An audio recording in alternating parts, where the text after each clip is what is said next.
Hans Kridev from Quality Council of India in New Delhi. हम यहाँ पे एक प्रोग्राम कर रहे हैं कॉल गुणवत्ता यात्रा।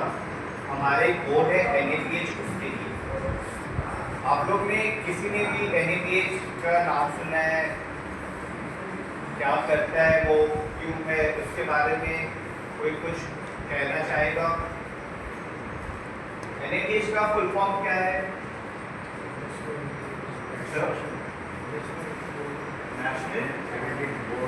National Accreditation Board for Hospitals and Healthcare Providers. NABH, National Accreditation Board for Hospitals and Healthcare Providers। यानी कि ये हॉस्पिटल्स और क्लिनिक्स को एक्रेडिटेशन और सर्टिफिकेशन बॉडी है जो कि क्वालिटी पैरामीटर्स, क्वालिटी स्टैंडर्ड्स के ऊपर उनको सर्टिफिकेशन और एक्रेडिटेशन प्रोवाइड करती है to all the hospitals and clinics, भले वो डेंटल के हो या फिर कोई नॉर्मल क्लिनिक हो, कोई हॉस्पिटल हो, कोई आयुर्वेदा हॉस्पिटल हो, कोई आयुर्वेदा क्लिनिक हो। सारे सर्विस लाइन्स है NABH के, हम आगे जाके देखेंगे। इन सारे तरीके के हॉस्पिटल्स और क्लिनिक्स के लिए NABH एक्रेडिटेशन और सर्टिफिकेशन प्रोवाइड करती है। QCI के बारे में कितने लोगों ने सुना है? Quality council of India. Quality council of India और NABH का क्या रिलेशन है? Any idea? कोई नहीं, मैं उसी के लिए हम ये प्रोग्राम करा रहे हैं क्योंकि लोगों को उतना आइडिया नहीं है, उतना उन्हें नॉलेज नहीं है। उनको अगर NABH के लिए क्यों पढ़ना है, कैसे पढ़ना है, उनको उतना नहीं प्रोसेस के बारे में पता रहता है। उसी के प्रोसेस को समझाने के लिए हम ये गुणवत्ता यात्रा प्रोग्राम कर रहे हैं क्वालिटी काउंसिल ऑफ इंडिया के द्वारा।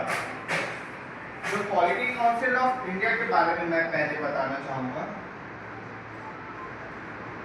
क्वालिटी काउंसिल ऑफ इंडिया एक ऑटोनोमस बॉडी है मिनिस्ट्री ऑफ कॉमर्स के अंदर, और इसकी जो नोडल एजेंसी है वो DPI है। क्वालिटी काउंसिल ऑफ इंडिया 1996 में एक कैबिनेट नोट के थ्रू सेटअप हुआ था, और आज QCI के अंदर 1500 यंग प्रोफेशनल्स हैं, 250 प्लस कंफर्मेटरी बॉडीज हैं, और 10,000 प्लस ऑन ग्राउंड SSS है जो कि हर एक सेक्टर्स में जाके असेसमेंट करते हैं, चेक करते हैं कि जो क्वालिटी एक कोई यूनिट प्रॉमिस कर रही है क्या वो अप टू द मार्क वैसे है या नहीं। Vision of quality council of India. QCI का विजन सिंपल है, to create an ecosystem of quality, but इसका इम्पैक्ट बहुत डीप है क्योंकि क्वालिटी QCI हर एक सेक्टर्स में प्रोवाइड करता है जो भी नेशंस के डेवलपमेंट के लिए इम्पॉर्टेंट होती है, जैसे कि एजुकेशन, हेल्थ केयर, हमारे सारे प्रोडक्ट्स के टेस्टिंग के लिए कि जो प्रोडक्ट्स आप तक पहुँचे वो अप टू द मार्क हो।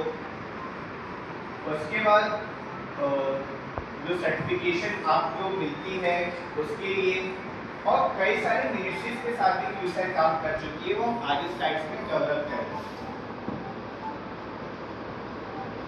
QCI के mandates provide accreditation framework in the country, जैसे मैंने कहा अलग अलग सेक्टर्स में एक्रेडिटेशन और सर्टिफिकेशन प्रोवाइड करती है।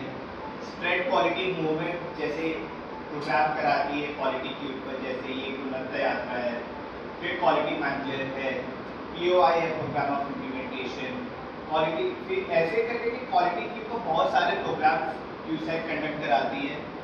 Provide right and unbiased information about quality standards. तो अभी अगर आप NABH के लिए जाना चाहे, अपने हॉस्पिटल या क्लिनिक्स को NABH की तरफ ले जाना चाहे, तो मार्केट में कई सारे मिथ्स है कि NABH लेना बहुत कॉस्टली है, उसके बहुत नॉर्म्स है, बहुत टफ्स है, बिना हम किसी के हेल्प के द्वारा नहीं ले सकते हैं, नहीं पता है। तो सारे इंफॉर्मेशन को सही तरीके से आपको पहुंचाने के लिए QCI काम करती है। Represent India interest in international forums, कई सारे क्यूसा के कोलैबोरेशंस हुए हैं इंटरनेशनल बॉडीज के साथ, जैसे WHO, UNHFO और भी कई सारे। And establish quality of Indian products and services. जितने भी आप प्रोडक्ट्स देख रहे हैं, आपके पास चेयर, कुर्सी, ये लाइट, ये सब की टेस्टिंग होती है कि आप तक पहुंचे तो उसके क्वालिटी मार्क हो, बेंचमार्क हो, ताकि वो आप तक पहुंच पाए। उसको क्वालिटी को जो टेस्टिंग होती है वो QCI के द्वारा जो लैब्स रहते हैं वो टेस्ट करती है। उन्हें कैसे मैं बताऊंगा। तो QCI का जो स्ट्रक्चर है वो कुछ इस प्रकार है कि सबसे पहले गवर्निंग काउंसिल है हमारी, जिसमें जो कि हेड करते हैं हमारे चेयरपर्सन QCI के, और QCI के जो चेयरपर्सन है वो directly prime minister of India उन्हें अपॉइंट करते हैं। गवर्निंग काउंसिल के अंडर एक गवर्निंग बॉडी है और उसके अंदर सेक्रेटरी जनरल सर है, जो कि सारे बॉडीज और डिविजन QCI के ओवरलुक करते हैं, उनके काम करते हैं। अगर QCI के बोर्ड से बारे में बात करें तो NABH QCI का एक बोर्ड है, national accreditation board for hospital and health care providers, ये QCI का बोर्ड है। सिमिलरली आपने NABH का नाम सुना होगा, सुना है आप लोगों ने NABH, जो कि लैबोरेटरीज को एक्रीडिटेशन प्रोवाइड करती है, वो भी QCI की एक बोर्ड है। जो अभी मैंने कुछ देर पहले बोला कि जो भी प्रोडक्ट्स आपके पास आती है उनकी टेस्टिंग होती है लैबोरेटरीज में। तो लैबोरेटरीज के लिए NABH का एक्रीडिटेशन लेना बहुत ज़रूरी होता है। NABH जो कि एजुकेशन में कॉलेजेस को प्रोवाइड करती है एक्रीडिटेशन, NABC भी जो कि सर्टिफाइंग बॉडीज का एक्रीडिटेशन प्रोवाइड करती है, जैसे कि ISO वगैरह। NBQP जिस बोर्ड से मैं हूँ, national board for quality promotion, जो कि सारे बोर्ड्स और डिविजन्स के क्वालिटी प्रमोशन एक्टिविटीज में काम करते हैं। इन्हीं के साथ साथ हमारे जो स्पेशल प्रोजेक्ट डिविजन्स भी हैं, जैसे कि PPID, project planning and implementation division. Government के जितने भी स्कीम्स हैं, जैसे कि स्वच्छ भारत अभियान, अटल भूजल योजना और भी कई सारे स्कीम्स ग्राउंड लेवल तक इंडिया में ठीक से इम्पैक्ट उन तक पहुंच रहा है कि नहीं लोगों तक, उसका असेसमेंट PPID करती है। पैड, जितने भी आप लोगों ने शादी में ड्रोन्स देखे होंगे, फंक्शंस में ड्रोन्स देखे होंगे, जो ड्रोन्स का जितना भी रूल्स एंड रेगुलेशंस रहता है, उसका पॉलिसी रहता है, वो पैड डिवीजन बनाती है। एंड अभी जो India as a country zero effect zero defect की तरफ काम कर रहा है कि जितने भी इंडस्ट्रीज हो वो मिनिमम पोल्यूशन के साथ अच्छे ग्रोथ कर सके। तो जो Z का सर्टिफिकेशन है वो भी QCI के NI डिवीजन के द्वारा दिया जाता है, और स्ट्रैटेजी एंड पॉलिसी डिवीजन जो कि जितने भी मिनिस्ट्री है, जैसे होम मिनिस्ट्री हो गए, रेलवे मिनिस्ट्री हो गए, इनके साथ उनके पॉलिसी को डिसाइड करने में हेल्प करती है। तो QCI को गुणवत्ता यात्रा चलाने की क्या जरूरत पड़ी है, क्यों यहाँ आए हैं गुणवत्ता यात्रा? तो पहले क्या होता था कि अगर कोई भी हेल्थ केयर यूनिट सोचता था कि उन्हें NABH के लिए जाना है, तो उन्हें पता नहीं रहता था कि उन्हें स्टार्ट कहाँ से करना है, उनको आगे कैसे बढ़ना है। तो उसके लिए वो लोग क्या करते थे, एक थर्ड पार्टी कंसल्टेंट को हायर करते थे। उससे क्या होता था कि अगर जो भी फीस होती है NABH के लिए, अगर फॉर एग्जांपल मैं नॉर्मल एंट्री लेवल के लिए बात करूं, उसका फीस अगर 20 to 40,000 है, तो कंसल्टेंट को ही उन्हें हॉस्पिटल्स को अराउंड 1 to 2 लाख रुपीस देने पड़ते थे। और कंसल्टेंट जो रहते थे वो क्या करते थे, जितने भी डॉक्यूमेंट्स है वो अपने पास रखते थे, ईमेल ID, पासवर्ड सब अपने पास रहते थे। हॉस्पिटल्स को पता नहीं रहता था कि वो कौन से स्टेज पे है और उन्हें आगे कैसे बढ़ना है। इस वजह से कई सारे कंसल्टेंट फ्रॉड्स कर देते थे, पैसा लेके चले जाते थे, गलत डॉक्यूमेंट्स अपलोड कर देते थे ताकि हॉस्पिटल्स आगे स्टेजेस में जाके फंसे तो और पैसा मिले उन्हें। तो इससे अल्टीमेटली NABH का नाम खराब हो रहा था, क्योंकि लोगों को लगा था कि NABH बहुत टफ है। तो फिर ये बात बढ़ते बढ़ते आगे मिनिस्ट्री तक गई। तो तो उन्होंने कहा कि आप लोग directly grass root level of India में जाइए और हॉस्पिटल्स और क्लिनिक्स को directly hand holding support provide करिए। उनको बताइए कि एक्रीडेशन और सर्टिफिकेशन है क्या, उसकी प्रोसेस क्या है। तो उसी के लिए हमने ये गुणवत्ता यात्रा प्रोग्राम निकाला, जिसमें कि हम tier 2, tier 3 cities, even rural areas में जाके हमारा NABH का अवेयरनेस प्रोग्राम कर रहे हैं। और इसके बाद अगर आपको जाना है NABH के लिए, तो NABH के लोग आपको directly hand holding support provide कर रहे हैं। आपके कोई भी क्वेरीज हो रहे हैं, आपके इंफ्रास्ट्रक्चर में इश्यूज है, डॉक्यूमेंटेशन में इशू है, मैन पावर में इशू है आपके क्लिनिक के या हॉस्पिटल में, वो सारे क्वेरीज NABH के लोग डायरेक्टली आपके सॉल्व करेंगे। सारे क्वेरीज को डायरेक्टली 1-to-1 आपके साथ वेबिनार में, कॉलिंग के थ्रू, अलग से प्रोग्राम्स और डिटेल में करा के सारे क्वेरीज को आपके रिजॉल्व करें। और जैसे मैंने कहा कि अवेयरनेस प्रोग्राम, जैसे कि जब आज हम यहाँ सारे लोग आए, इसके बाद हैंड होल्डिंग सपोर्ट प्रोवाइड करेगी व्हाट्सएप कैंपेन के थ्रू, कॉलिंग के थ्रू, वेबिनार के थ्रू, और उसके बाद आपको सर्टिफिकेशन लेने में हेल्प करेगी। और इस प्रोग्राम को करने के लिए हमारी टीम इंडिया में 4 रीजन्स में डिवाइडेड है, नॉर्थ, ईस्ट, वेस्ट, साउथ। और अभी तक हमने मैक्सिमम सिटीज को कवर कर लिया है। इन गुजरात, बैंगलोर, कोलकाता, वेस्ट बंगाल, बिहार, यूपी, हिमाचल, उत्तराखंड, सारे सिटीज में, सारे स्टेट्स में हम पेनिट्रेट कर रहे हैं और लोगों को ये मिस मर्ज कर रहे हैं regarding NABH certification and accreditation. तो ये था about quality council of India, about NABH code and this गुणवत्ता यात्रा programme. Now I would like to call Preet sir for taking up the session about NABH accreditation and certification process.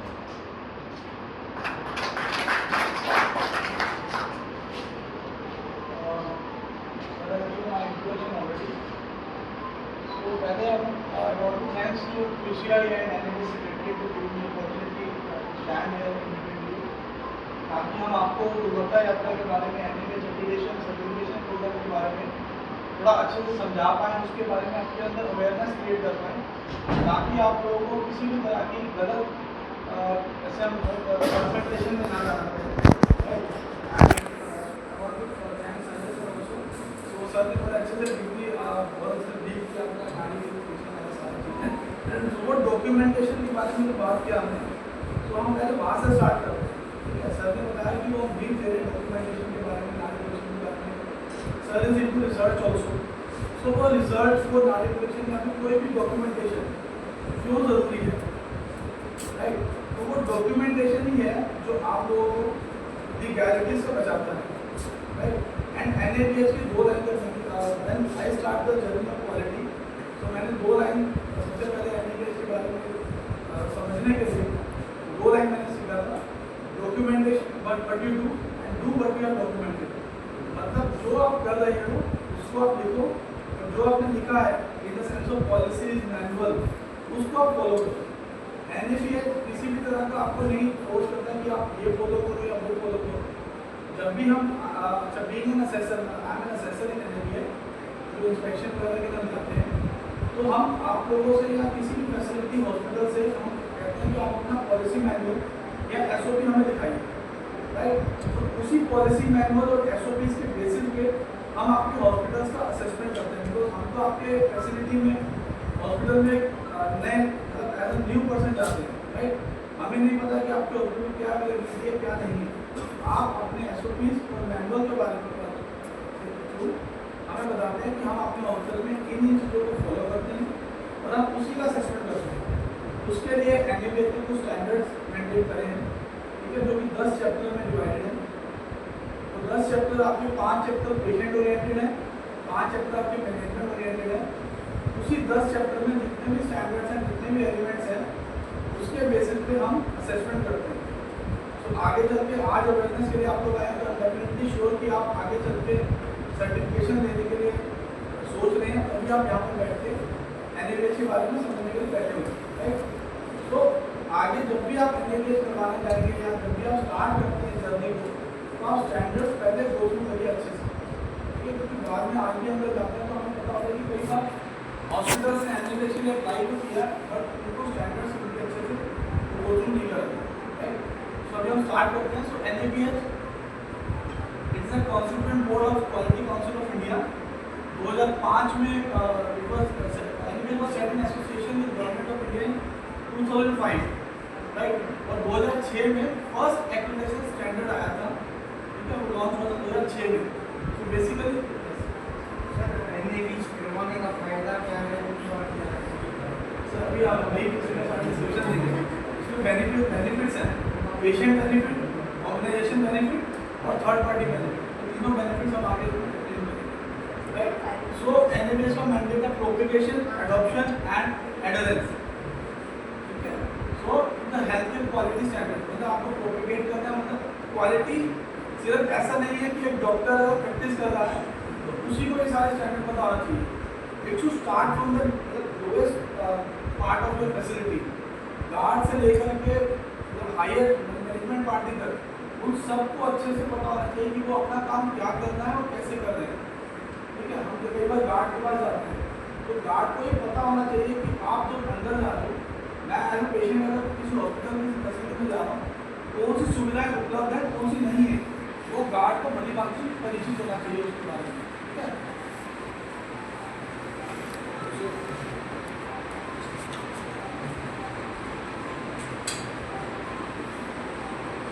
The vision and mission of NABH. So vision है to be apex national healthcare accreditation and quality improvement body. And mission include to operate accreditation and allied program in collaboration with stakeholders, focusing on patient safety and quality of healthcare. Right? So stakeholders कौन-कौन है? Total सिद्धांत ने भी बताया हमें, ठीक है। तो कैसे गवर्नमेंट के साथ कोलैबोरेट करके डिफरेंट मैनुअल एसओपी स्टैंडर्ड्स इन्होंने जनरेट करें। And the values include credibility, responsiveness, transparency and innovation. मतलब एनएबीएच में जब भी आप कुछ कर रहे हैं, being facility management part, so you should be credible, यानी कि you should provide credible and value addition services, and NABH provide this credibility and NABH provide his responsiveness. जब भी आप डालते हैं या आप एनएबीएच के लिए अप्लाई करते हैं, उसमें कुछ क्वेरी आती है, कुछ एनसी दे देता है, तो एनएबीएच हमेशा आपको रिस्पॉन्सिबल है, he is willing to listen and respond also. तो देयर इज ट्रांसपेरेंसी। कोई भी हमारा जो प्रोसेस होता है फ्रॉम आपका जब आप लॉग इन करते हैं टू लास्ट एनसी सबमिशन तक, पूरा प्रोसेस ट्रांसपेरेंट होता है। जब भी कोई असेसर आपके एनसी को रिप्लाई करता है तो आप उसको देख पाते हैं। हम जब एज एन असेसर जाते हैं, हम जो भी आपके लिए एनसी होती है नॉन कन्फॉर्मिटीज, आप लोगों को पता है एनसी जो एनसीएच करवा चुके हैं उनके करवाना। तो जब भी आप हमें बताते हैं कि आपने ये एसओपी बनाया, ये मैनुअल बनाया और आप इसको फॉलो कर रहे हैं, जब हम असेसमेंट करते हैं, जब हमें मिलता है उसको डिस्क्रिपेंसी, यानी कि जो आपका एसओपी मैनुअल है उसको आप फॉलो नहीं कर रहे हो, तो हम उसके अगेंस्ट एनसी रेज करते हैं, नॉन कन्फॉर्मिंग नॉन कन्फॉर्मिंग। वो एनसी मतलब आप इस प्रोसेस को, इस चीज़ को फॉलो नहीं कर रहे, उसका रिप्लाई फिर आप देते हैं through proper documentation and photographs, ठीक है। तो उसके लिए हम पूरी ट्रांसपेरेंसी है उसमें। तो हम जब एनसी रेज करते हैं, जब हम रिपोर्ट सबमिशन करते हैं, तो हम फैसिलिटी ऑर्गेनाइजेशन को बता के सारा सामने पे रखते हैं, हम ये करते हैं, ये आपकी एनसी है, ये आपको so it is very transparent process. So innovation, so incorporating changes, creativity, like जो होता है आपका, this is one of very important innovative project created by Acacia. So the core activities include, इसमें accreditation है, तो नए प्रोग्राम इंक्लूड कर, I hope कि आपको विजिबल है, ये दिख रहा है आप लोग, हम दिख रहा है और नहीं आता है, इसको जूम कर सकते हैं।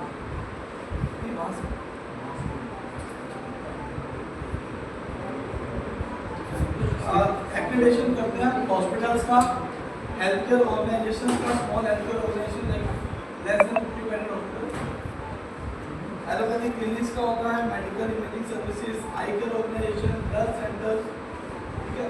मैं थोड़ा सा अपनी टाइम आई गेस थोड़ा कमी की वजह से I am not going to read all the इसका मतलब ब्रीफ में आपको एक्सप्लेन कर देते हैं। मिनिमम 500। सो न्यू प्रोग्राम में डिजिटल हेल्थ है, केयर होम्स है, स्ट्रोक केयर सेंटर्स है, HIS एंड EMR है, एंट्री लेवल डेंटल क्लिनिक्स है। सर्टिफिकेशन में हमारे एंट्री लेवल सर्टिफिकेशन प्रोग्राम है, मेडिकल लैबोरेटरी है, इमरजेंसी डिपार्टमेंट है, नर्सिंग एक्सीलेंस है। तो इसके थ्रू आप CGHS, ECHS and MBTF empanelment कर सकते हैं। MBTF आपको पता है MBTF? Medical value travel. Basically पुराना मेडिकल टूरिज्म का नाम सुना होगा आपने, तो ये अभी नया नाम है मेडिकल टूरिज्म का, मेडिकल वैल्यू ट्रैवल। ठीक है, तो इसको एम्पैनलमेंट करवाती है। तो there are different projects which is certification of AHWCs and smile train centres, third party assessment. So government collaborations है NABH का NABH का part of G20 health working group. Ayush entry level certification के लिए ministry of Ayush के साथ collaboration है NABH का। Then partnership with national health authority, national commission of homeopathy के साथ भी इनका कोलैबोरेशन है। नेशनल कमीशन ऑफ होम्योपैथी एक ऑर्गेनाइजेशन है जो एफिलिएशन प्रोवाइड करती है कॉलेजेस को।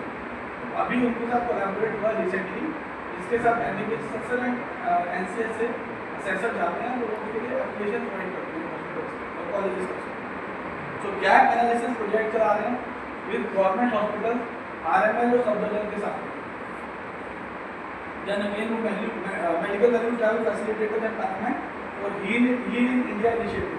तो आप लोगों ने वो रिसेंटली सुना होगा, गवर्नमेंट ऑफ इंडिया ने मेडिकल टूरिज्म के लिए medical value travel initiative start किया, heal in India, heal by India, right.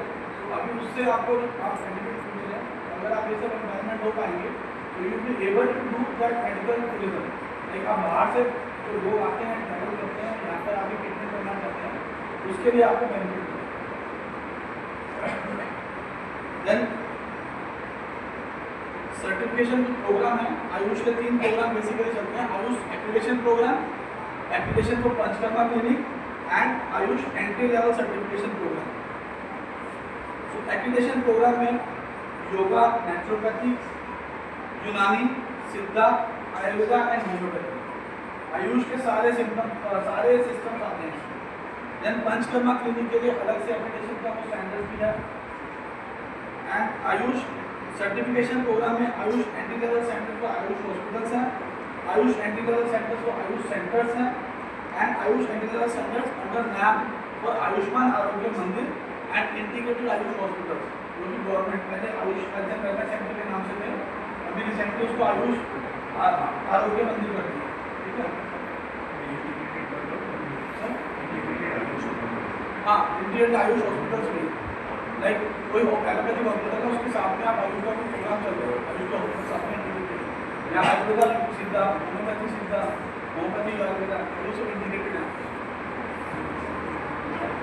So basically अभी थोड़ा सा हम इसमें आगे चल के इंट्रोडक्शन ऑफ ब्रीफ आइडियाज है चैप्टर्स का, मतलब थ्योरी से ज़्यादा हम प्रैक्टिकल में बात करने की कोशिश करेंगे कि आपको क्या चाहिए क्या नहीं चाहिए। बाकी फर्दर उसका अगर आपको डीप में स्टडी करना है तो देयर आर स्टैंडर्ड्स, इसमें अलग चैप्टर्स हैं, उसके स्टैंडर्ड्स हैं, उसमें एलिमेंट्स हैं, तो वो आपको आगे फर्दर प्रोग्राम होते हैं, PY हो गया, उसमें जो करवाना चाहता है उनके लिए PY प्रोग्राम ऑफ इम्प्लीमेंटेशन, उसमें आपको पूरे चैप्टर्स को डीप किया जाता है।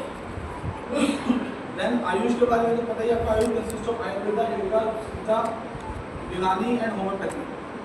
So to widen the strength of these system in terms of curative, preventive, promotive aspect of health care.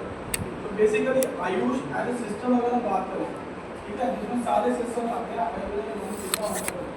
So NABH giving accreditation और certification to आयुष system, वो एक स्टैंडर्ड सेट कर रहे हैं। जैसे कि पहले अभी समझने का कि वो अगर आप नाड़ी परीक्षण को सिर्फ जादू की तरह देखोगे तो दैट इज नॉट ओके, ठीक है, you have to see it as science.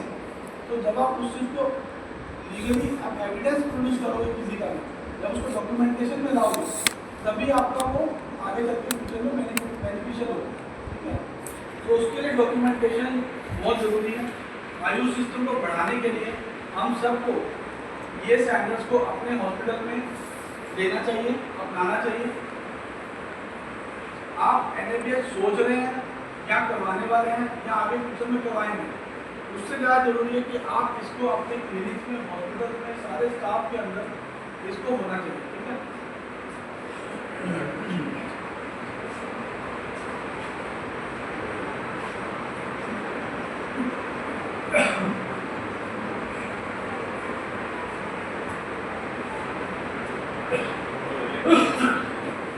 वैसे देने की फोटो ले